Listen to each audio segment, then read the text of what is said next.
ఓటర్లను బెదిరించడం, తన్నడం, ఓటర్ స్లిప్పులను లాక్కోవటం, గెంటేయడం, పోలింగ్ బూతులు ఆక్రమించడం, కొత్త వారితో దొంగ ఓట్లు వేయించడం, వైఎస్ఆర్సీపీ పోలింగ్ ఏజెంట్లను ఏ బూత్లోకి రానివ్వకపోవడం, ఒకవేళ పోలింగ్ బూత్ దగ్గరకు వెళ్ళిన ఏజెంట్లను వారి ఫారాలు చింపివేయడం, బెదిరించి తరిమేయడం, ఇవన్నీ పోలీసులే దగ్గరుండి టీడీపీ వారికి సహకరించి చేయించడం గమనార్హం.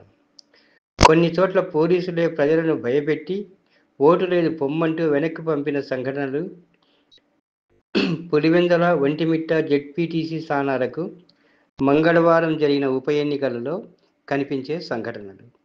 వీడియో దృశ్యాలు. ఈ ఎన్నికలను కర్నూలు రేంజ్ డీఐజీ కోయ ప్రవీణ్ స్వయంగా పర్యవేక్షించి టీడీపీ వారికి సంపూర్ణ సహకారంగా అందించారు. వైఎస్ఆర్సీపీ ఎంపీ అవినాష్ రెడ్డిని, ప్రధాన కార్యదర్శి సతీష్ రెడ్డిని, జెడ్పీటీసీ పులివెందుల అభ్యర్థి హేమంత్ రెడ్డిని, మరి ఇతర నాయకులను గృహ నిర్బంధం చేశారు. వైఎస్ఆర్సీపీ కార్యకర్తలు, సానుభూతి పరులను పోలింగ్ బూతులకు రాకుండా అడ్డుకొని ఓటర్ స్లిప్పులు చించివేసి కొడతామని బెదిరించి వెనక్కి పంపారు. కొందరు ఓటు వేయడానికి పోలీసులకు కాళ్లు మొక్కగా మరికొందరు వాగ్వాదానికి దిగారు. అయినప్పటికీ పోలీసులు ఉలుకు పలుకు లేదు. కాగా టీడీపీకి చెందిన జమ్మలమడుగు, ప్రొద్దుటూరు, కమలాపురం నియోజకవర్గాలకు చెందిన నాయకులు పంపిన వందలాది మంది గూండాలు యథేచ్ఛగా పోలింగ్ బూతులు ఆక్రమించి కర్రలు, రాడ్డులు తదితరాలతో బూతు బయట కాపలాగా ఉండి వైఎస్ఆర్సీపీకి చెందిన వారిని భయభ్రాంతులకు గురి చేశారు. ఎమ్మెల్సీ బీటెక్ రవి, జమ్మనోడి ఎమ్మెల్యే ఆదినారాయణ రెడ్డిల సారథ్యంలో ఎన్నికల రిగ్గింగ్ జరగడం గమనార్హం. ఇందులో బీటెక్ రవి భార్య టీడీపీ జెడ్పీటీసీ అభ్యర్థిగా పులివెందుల నుంచి పోటీ చేశారు.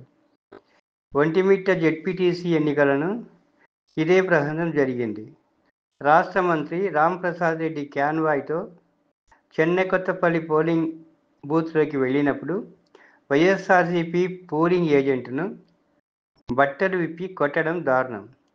అందుకు ఆగ్రహించిన గ్రామస్తులు మంత్రి కోసం రాగా పోలీసులు అడ్డుకోవడంతో ఓ మహిళ కాలికి ఉన్న చెప్పు చేతిలోకి తీసుకొని మంత్రిని కొడతానని బూతులు తిట్టడం గమనార్హం.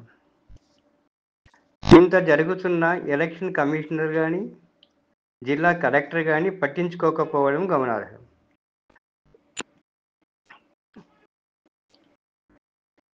ఎన్నికలు సాఫీగా ప్రజాస్వామ్యబద్ధంగా జరిగాయంటూ కితాబులు ఇవ్వడం మరో విశేషం.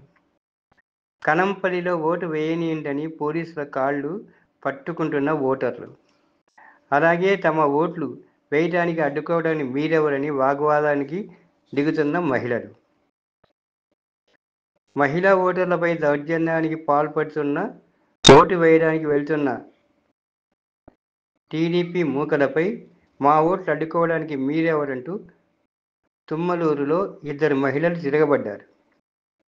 టీడీపీ వాళ్లకు ఒత్తాసు పలుకుతూ మమ్మల్ని ఏజెంట్లుగా బూత్లోకి అనుమతించవా అంటూ 2 మహిళలు పోలీసులను నిలదీశారు.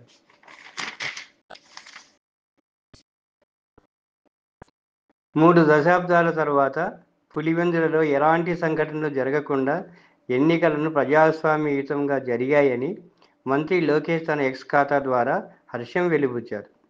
మరి ఈ బెదిరింపులు, రిగ్గింగ్ల సంఘటనలు ప్రజాస్వామ్యబద్ధమేనా అని పులివెందుల ప్రజలు ప్రశ్నిస్తున్నారు.